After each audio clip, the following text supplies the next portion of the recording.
possible to control and regiment the masses according to our will without them knowing it. He called it the engineering of consent and proposed that those who manipulate this unseen mechanism of society constitute an invisible government, which is the true ruling power of our country. So are we living in an Orwellian nightmare that was prophesied by the likes of George Orwell, Aldous Huxley, and Edward Bernays? Well, I did some research and I put together some video clips that shows how the globalist mind control has been present in our everyday lives, our entire lives, because the future is now.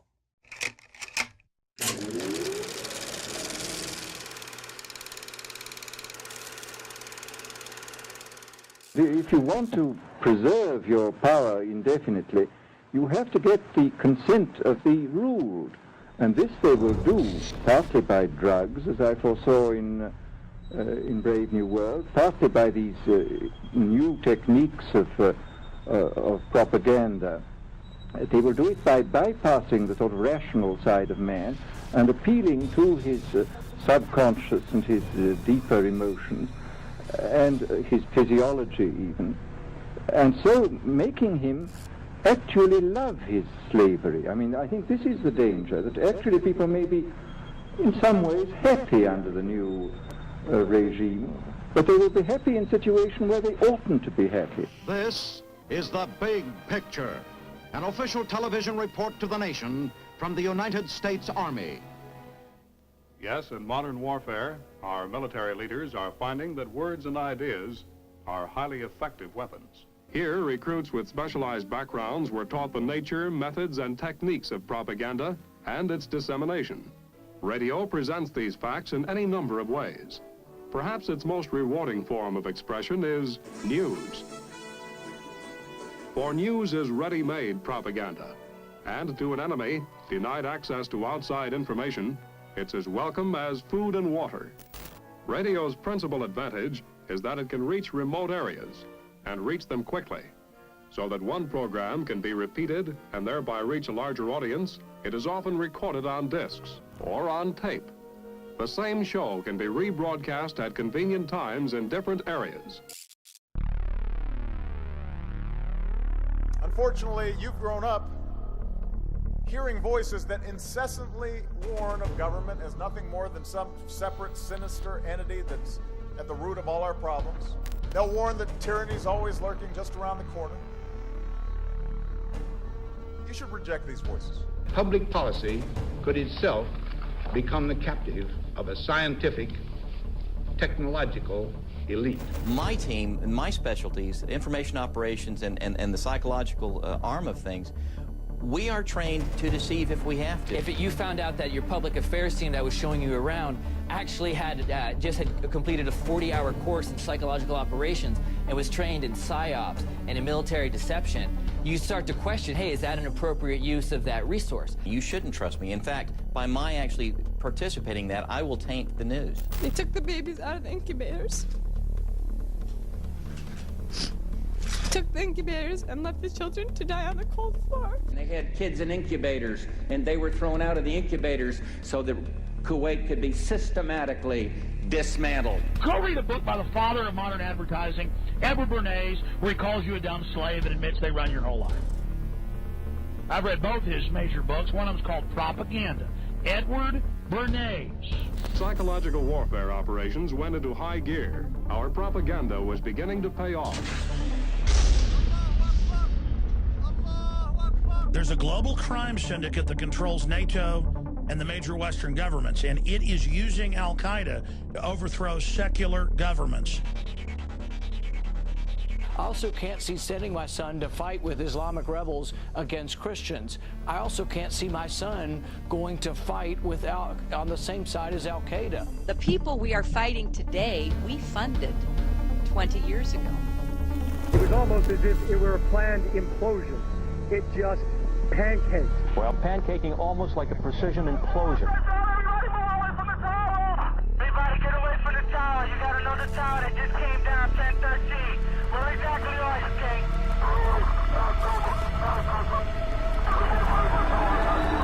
I am not a simple person up. I'm waiting for that collapse.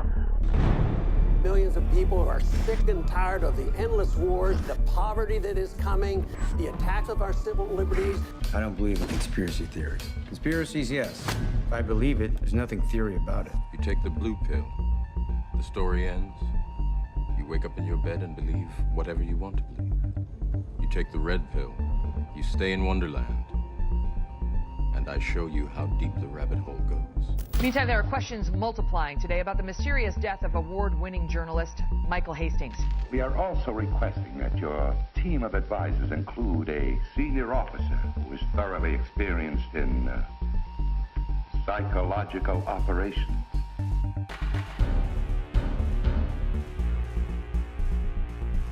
Psychological warfare was established as a special staff agency. This move had far-reaching results. You consider yourself a Marxist? Oh, I would very definitely say that I am a Marxist. That is correct. This American citizen, Obama, depends on your next decision. What if the whole purpose of government was to negate freedom? What if freedom was a myth? What if the Constitution meant nothing to the government? What if everything the government has or owns or controls has been stolen? It's what we're doing here, and let's not kid about it. We're building a domestic army, and we're shrinking the military because the government is afraid of its own citizens. This is what we have to look forward to all over the place. Look how quick, within a matter of days, they were able to go into a martial law status here in Ferguson. They had this entire bridge, this road blocked off. You on the parking lot. This is the St. Louis County Police Department. Disperse now. They're coming to flank. Joe Biggs got shot with a rubber bullet. Now I'm running down the street. Man, quit shooting at me! Quit shooting at me!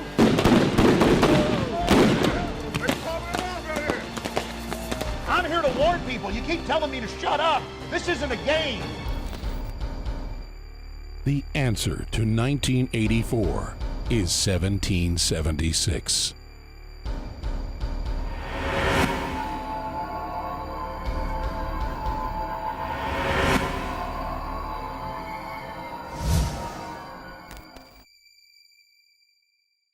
Alex Jones here to tell you about how you can help spread liberty worldwide while also enjoying what I have found to be the best tasting 100% organic coffee on the planet. For more than a decade, my favorite coffee has come from the high mountains of southern Mexico, where the Chiapas farmers grow their unique shade-grown Arabica beans. We have now managed to secure these sought-after beans in a highly customized blend. Discover and try a bag of the Patriot Blend 100% organic coffee at InfoWarsLife.com. This coffee gives you a long, smooth pick-me-up for hours without the headaches and heartburn that so many other coffees give me personally. Hands down, this is my favorite coffee, and it's taken us years to secure connections directly to the Chiapas Mexican farmers. Drop by the site today, order a bag or two, and I don't think you're going to be disappointed. Available in original or with our Immune Support Infusion Blend. You will be supporting a free press, all the while enjoying a truly great-tasting cup of my favorite coffee. Available at InfoWarsLife.com. City of Austin tap water versus filtered City of Austin tap water.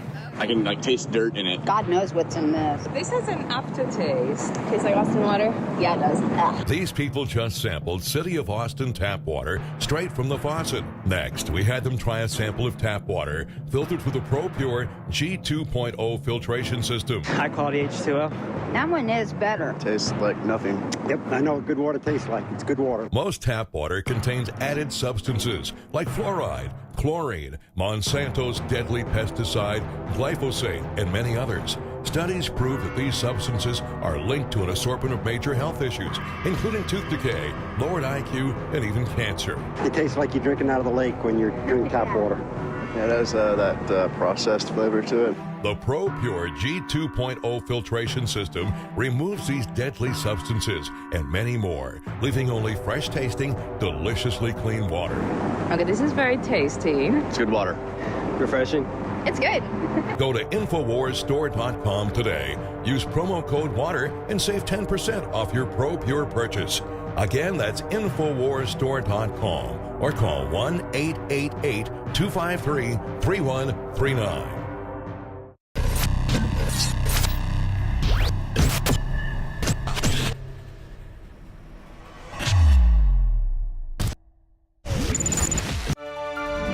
And welcome back. Our guest tonight is Cheryl Chumley. She's the author of Police State USA, available in the InfoWars shop. She joins us now to talk about all things Police State. Thank you for joining us, Ms. Chumley. Thanks for having me. Now, I have a copy of your book here, Police State USA, and I've encountered many people, as I'm sure you have, who are skeptical about a police state, even in the wake of what we saw in the city of Ferguson, Missouri. So what would you say to the naysayers who say there is no such thing as a police state in the United States of America? Well, first and foremost, I would say read my book, and if you can come to any type of conclusion that we are not on the cusp of a police state, please email me and let me know, because it seems to me in my research that this nation is losing all its constitutional rights and freedoms, and there's no other way to call it, no other way to characterize it. And police state does not just refer to the militarization of police. That's just one aspect of it. Right. And I was talking to you earlier, and you mentioned something, you saw the articles, it's been an ongoing trend, people being told to take down their flags, patriotic flags, don't tread on me flags, whatever, all across the country. And we saw a recent example. So, when you see that, what does that make you think, that you can't even raise a flag in the United States of America? Well, did you ever think we'd get to the point in the United States of America where putting an American flag outside your home would cause such a controversy? The case you're referring to was a woman who's flown her flag, her U.S. flag, for 36 years outside her home. All of a sudden now her rental company says that she has to take it down because of fairness issues. If you fly an American flag, the company, worries that other people from other nationalities will want to fly their flags also. So, it's just constant barrage of government regulation, a mindset coming even in the private sector now to clamp down on individual freedoms. That's exactly right, because we've even seen in California kids suspended from school for wearing American flag T-shirts. They said you can't even wear an American flag T-shirt going into school. And like you said, this is the land of the free, supposedly. Why can't you raise a flag? Why can't you wear a flag shirt to school? But let's talk about some of the things going on in the news, some of the other aspects. I know you put out a few articles this week, and one of the things that I caught my attention was feds tout school lunches as national security issue. What exactly is that about? That's where the USDA wants to put such importance on Michelle Obama's campaign to tell parents how to feed their children in the school system, that they want to make it a national security issue. What their logic is if kids are obese in this country, they will not be able to perform well in the military. They'll grow up and they won't be fit enough to serve this nation. Mm-hmm. So they're calling that a national security issue, but that's way over the top, and it's not really the government's right to tell people how to eat anyhow. Yeah, that's exactly right, because we've seen in the city of Chicago, I did one of my earlier reports here at InfoWars, was talking about exactly the issue you talked about, how they want to regulate what the kids are eating. Meanwhile, they did an expose on one of the schools there, the local CBS affiliate, and found out that the kids were actually eating rat droppings because the school cafeteria was not up to snuff. And, we've seen people rebel against Michelle Obama, entire YouTube videos, the kids saying we're hungry and we're not getting enough food to eat. But that's just one aspect, as you said, of the larger police state. And another thing that caught my attention today, I saw this report about an officer, or a police chief more accurately, in Florida, said that his officer was justified in threatening to kill somebody because the suspect didn't show the appropriate quotient of fear. I'm not sure if you're familiar with this, but basically this was during a traffic stop. An officer came up with his gun drawn at somebody who was filming him with a cell phone and said, "Put down your cell phone," and then actually threatened to shoot the guy. The exact quote was, I'm not afraid to pop around in your, effing butt right now," because the guy wasn't afraid enough of him. Yeah, now see, that just speaks to the whole militarization of police. And, it's not just the equipment that police departments around the nation are getting. It's not just the military gear that they're getting as cast-offs from the Pentagon's 1033 program. It's a whole mindset shift in how police are being trained to patrol their communities. It's not any longer the serve and protect, put the innocent American first. It's more aggressive. It's a lot more in your face. Cuff first, ask questions later. And the biggest priority nowadays, which is alarming if you think about it, is the police want to protect first and foremost their fellow police officers. Mm-hmm. And that sometimes comes at the expense